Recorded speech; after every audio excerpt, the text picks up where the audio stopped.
and it's like you know they pushing it back because like all this stuff that's going on with Nintendo and then these other games coming up in price, and they just don't want to be they just don't want to be around the backlash. You know what I'm saying? And then Yeah. it's like you know with stuff like that because look, I publish books and you know when I've people think that you can just publish it anytime you want to. People need to understand when you got hot projects that's in the radar of good novels that's going to be released, your book may be overlooked because people are not interested in reading your project because there's like another Harry Potter book that's going to be released.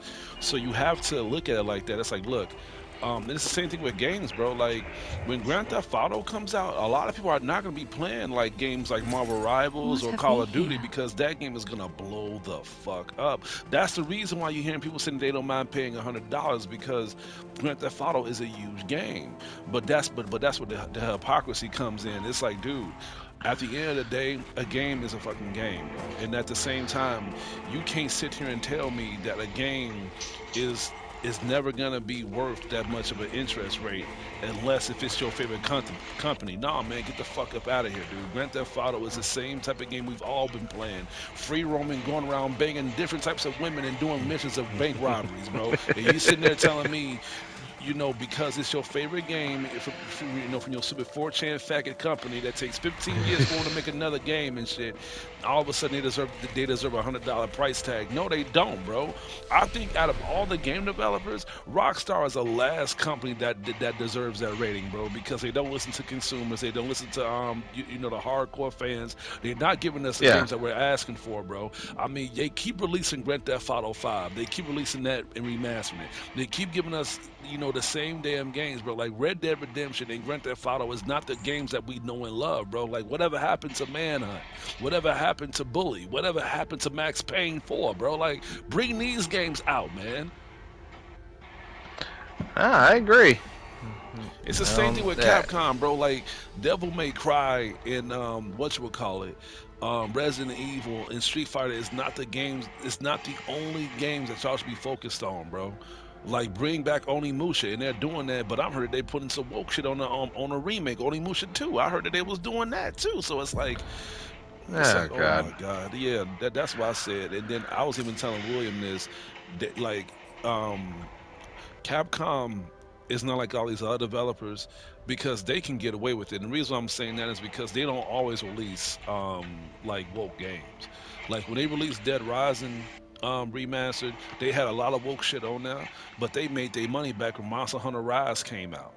So they can actually do whatever the fuck they want. Like they're not like these other companies like Naughty Dog or whatever or Ubisoft where if they release some woke shit, they're not gonna feel it. Like those companies are feeling it, bro. That's the reason why a lot of people were so skeptical of Assassin's Creed Shadows, because it's like, dude, you already fucked us up with Marvel. I'm not with Marvel Rivals. I'm sorry.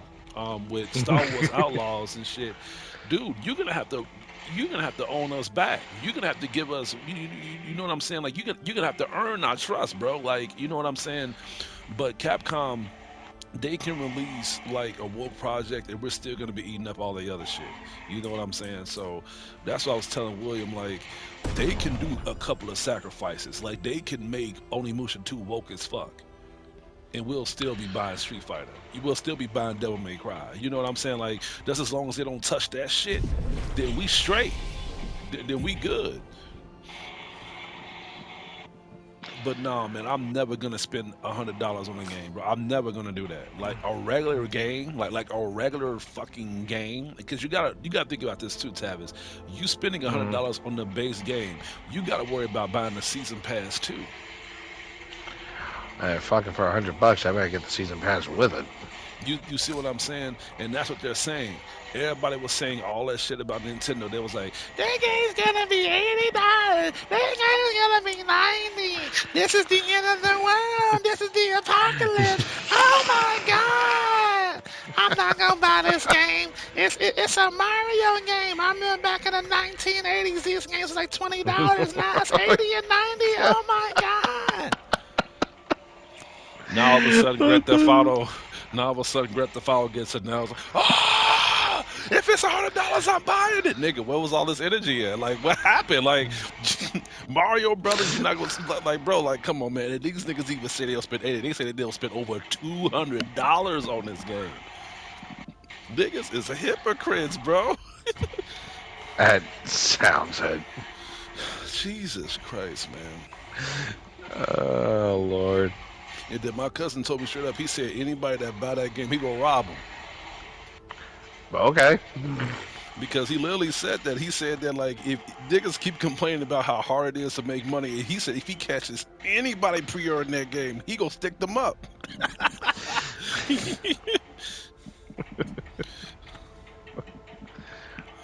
And I told him too. I was like, Kevin, you know what? I was this close for working with you on that, but no, man.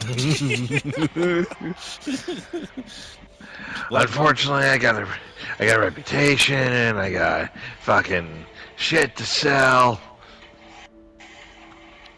it's like, dude, like it's crazy because they keep people are saying that like not developers but like consumers and fans of gaming are becoming smarter and smarter because we're just not taking these things to consideration. But honestly, I think we're just becoming more and more hypocrites. Like, we are aware of the things that is going on, but when it comes to stuff that we love, we're making exceptions. It's like, okay, like, I would never spend this much money on a game that I'm never gonna fucking buy, but if it's a game that I love from a company, then all right, I guess I'll see if it's worth it. It's like, dude, no.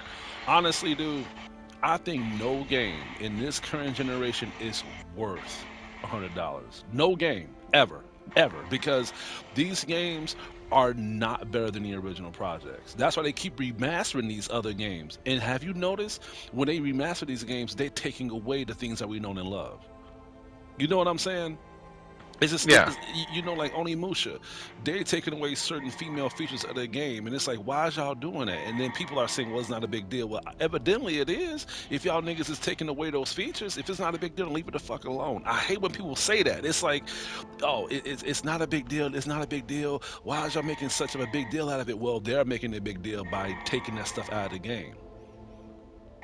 And you know what type of niggas say that shit? The woke motherfuckers, the sweet baby ink undercover faggots. Those The people who motherfuckers don't is even care about it to begin with. exactly the same ones who wears blue jean shirts and then have the rainbow flag t-shirts under it. Those fools are saying that shit. You know what I'm saying? It doesn't Yeah. matter. It's not hurting anything. And these same people are the ones that's not going to buy the game. So the question to us that we should be saying to them is, why does it matter to you if y'all not even gamers to begin with? If y'all was gamers, then Star Wars Outlaws would have won Game of the Year awards. If y'all was gamers, then Dragon Age the Veilguard would have been successful. But unlike that, Dragon Age the Veilguard ended up being free for PlayStation Plus like less than a year later, and niggas still didn't buy that game because y'all niggas don't even support that stuff. Motherfuckers, dude.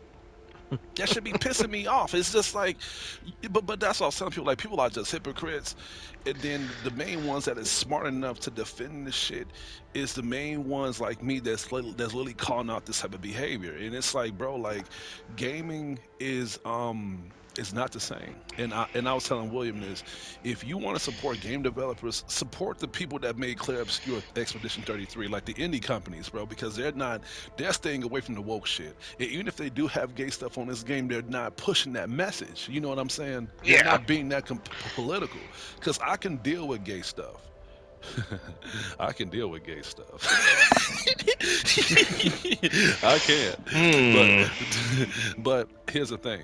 I want to play a game and enjoy it. I don't want a lecture. I don't want to be like belittled, and at the same time, I don't want to get back into the reality of what's being forced down our throats when it comes to the media.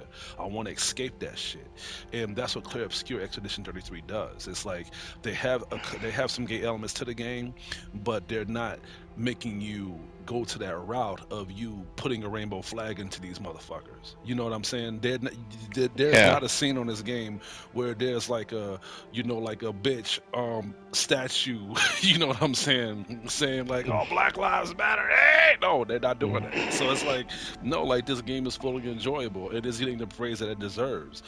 And yeah, that's what I was telling William. It's like, dude, like buy some indie games, bro. Like these developers, like these mainstream developers like Ubisoft and Naughty Dog, bro, these niggas is woke as the midnight sun from a Raisin Brand commercial. So it's like y'all like the indie companies, they're killing it. They are really killing it, bro. Because they are listening to us. That they're listening to us, and it's not because that they have options. They can't. They really don't have a choice, because they have a better chance of dying out because they are indie companies. They'll be long and forgotten because you got these mainstream developers that is taking the spotlight, you know.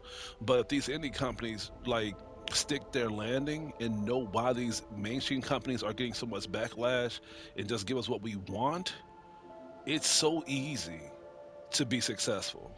Just stick to what people want and stop listening to what the woke mob is perpetuating, because they're not going to have your side.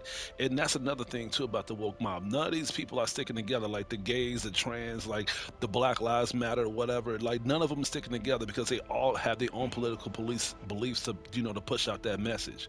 They do have one thing in common. They all talk the same, but they do not agree with their own little message of what needs to be shared and what needs to be like oriented. You know what I'm saying? If they was all in the room Yeah. together, you'll be hearing more gunshots than them shaking hands, bro. Because I'm telling you the truth, like they all think that they are bigger than the other. They all think that. You know what I'm saying? No, I get it. Mm-hmm. It's just fucking nuts. And fuck, hell, it's just as crazy knowing that you know that YouTube channel, that vegan teacher, right? Yeah. Yeah, you hear the how she got